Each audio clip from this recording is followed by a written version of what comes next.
Mesdames et messieurs, bonsoir et bienvenue dans cette édition des régions Direction Porte-Novo où les autorités municipales ont remis de façon officielle les sites devant abriter très prochainement de 2 marchés entièrement reconstruits et modernisés à l'agence de cadre de vie. Il s'agit des marchés à Ouangbor et de Wando. Le point est fait ici par Guillaume Avienou et Brice Oumbor.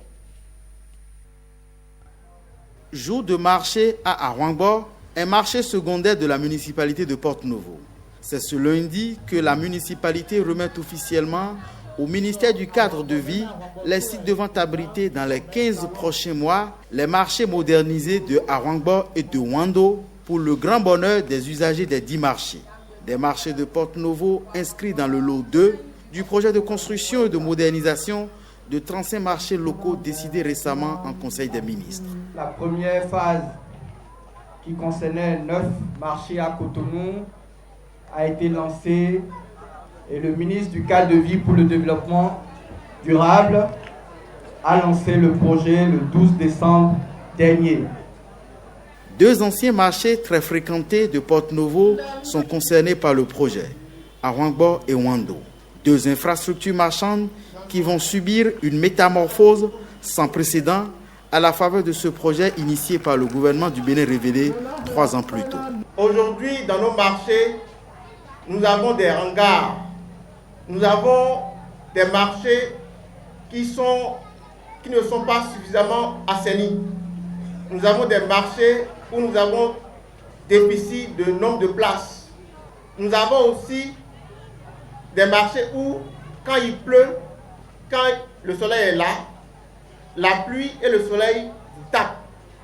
Pour le conseil municipal, c'est le soulagement surtout pour le fait que les marchés à Ouangbor et Wando soient retenus.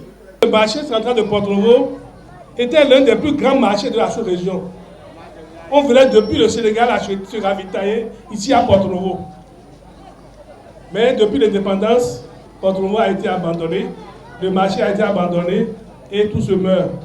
Mais grâce à un homme de vision, Porte-Novo est en train de connaître sa renaissance. À l'instar des marchés à Ouangbor et Wando à Porte-Novo, les marchés Hundro à Abomey, Kokokodi à Abomey-Calavi, Guéma à Parakou et le marché central de Djougou sont concernés par le projet.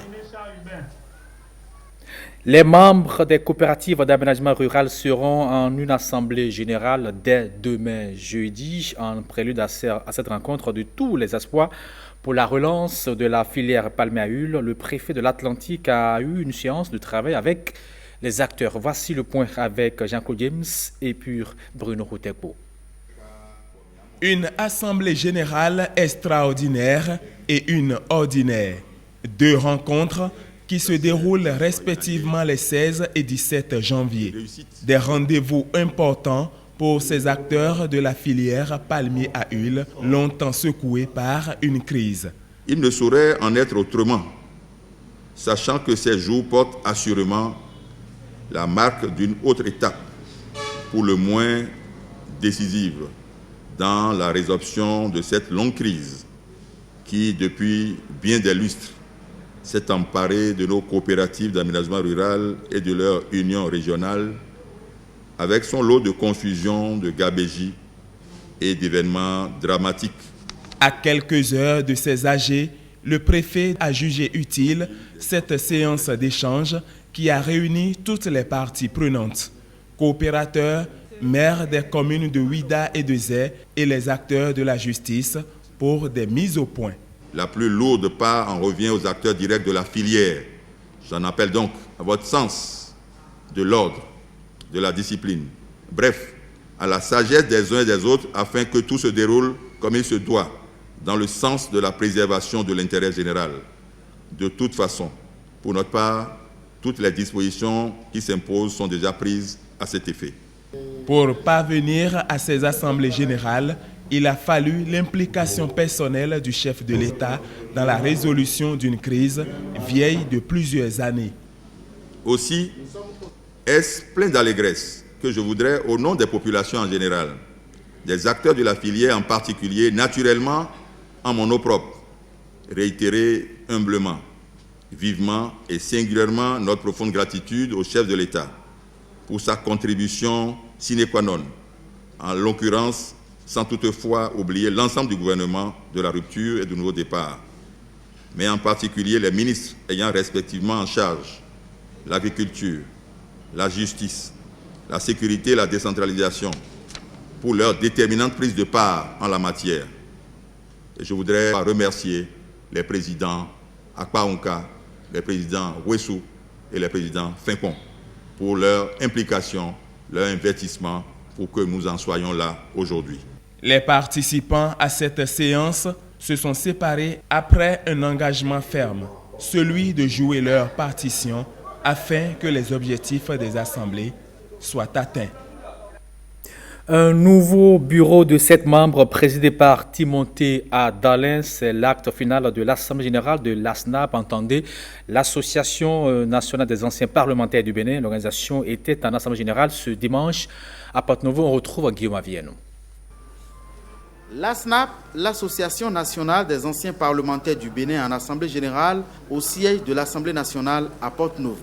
Une Assemblée générale qui se tient un dimanche afin de permettre aux membres de l'association de répondre massivement à l'appel du bureau exécutif de l'ASNAP, présidé par Feu Rafiatou Karimou, dont le mandat est arrivé à terme depuis des mois et qui va organiser l'élection des membres d'un nouveau bureau.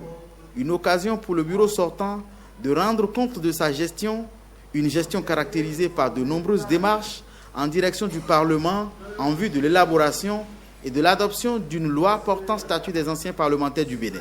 Au thème des travaux, un nouveau bureau présidé par Timothée Adalin a vu le jour.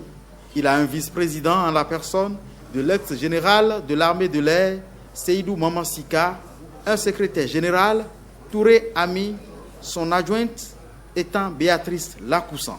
Le nouveau trésorier général de l'ASNAP, le docteur Victorien Dossou-Soyon, a pour adjoint Jean Avosset. Et enfin, Pauline Akwesson, qui devient la nouvelle chargée de l'organisation et de l'information du bureau exécutif de l'ASNAP.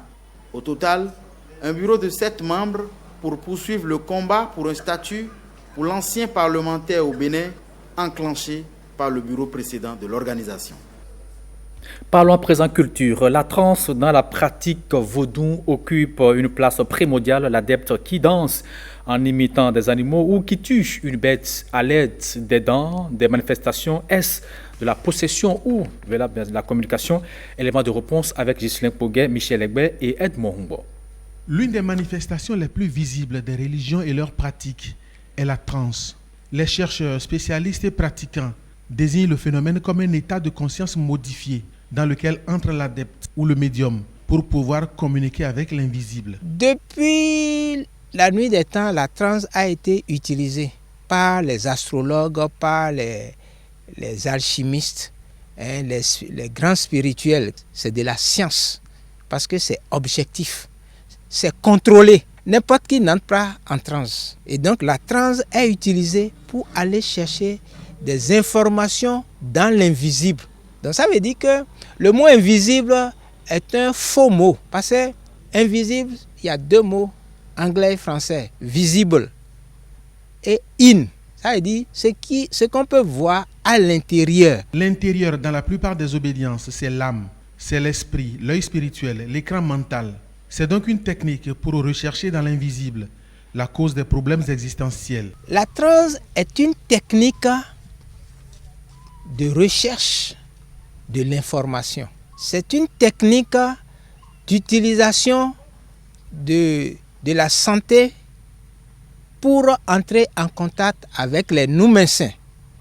Et à ce niveau, il y a 2 éléments.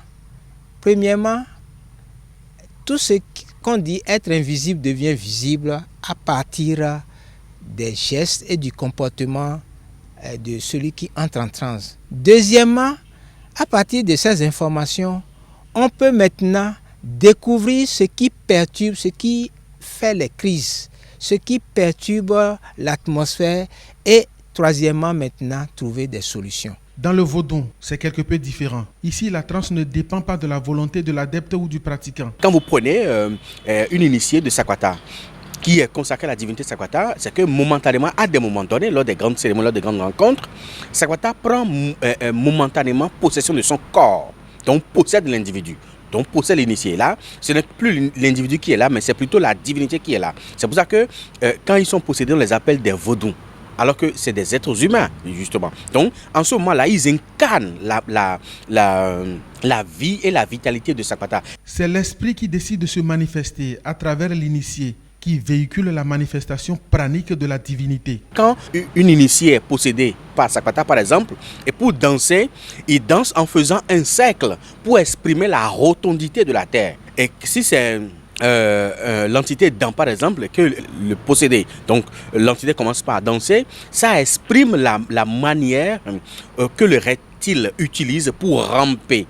Donc, et c'est la même chose comme pour Khebioso aussi, dont la représentation matérielle se manifeste par la fougue, par la vitalité, par la force. Donc, pour exprimer la présence de Khebioso. Ce sont des possessions momentanées que la divinité utilise pour se manifester à travers les humains parce qu'il a envie de se manifester. Un phénomène souvent spectaculaire, quelquefois terrifiant, lors des grandes manifestations publiques vaudou. Voilà qui vient mettre un thème à cette édition des régions à 20h pour notre édition toujours en direct de ce studio. D'ici là, portez-vous bien.